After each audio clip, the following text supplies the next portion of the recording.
Alors que les négociations semblaient enfin progresser vers un accord, Washington a bombardé le sud de l'Iran la nuit dernière. Au moins 3 explosions ont été entendues autour de Bandar Abbas, situé dans le détroit d'Ormuz. Des frappes défensives, selon le commandement central des États-Unis.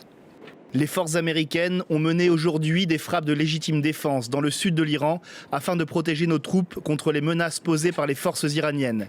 Les cibles comprenaient des sites de lancement de missiles et des embarcations iraniennes qui tentaient de poser des mines. Quelques heures avant cette rupture du cessez-le-feu, Téhéran avait pourtant fait état d'avancées dans les négociations avec Washington. Mais des émissaires reçus à Doha sont restés fermes sur l'une de leurs revendications. Ils veulent garder le contrôle du détroit d'Ormuz. Nous n'aborderons jamais cette question dans les négociations comme pour la question nucléaire.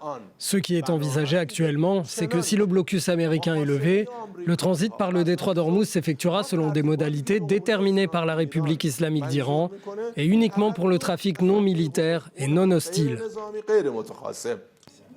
Réponse du secrétaire d'État Marco Rubio en visite en Inde. Les détroits doivent rester ouverts, ils le seront d'une manière ou d'une autre, il le faut. Ce qui se passe là-bas est illégal, c'est intenable pour le monde, c'est inacceptable. De son côté, Donald Trump a exhorté lundi plusieurs pays, dont l'Arabie Saoudite, le Qatar, l'Égypte, la Jordanie, la Turquie et le Pakistan, à adhérer aux accords d'Abraham pour normaliser leurs relations avec Israël.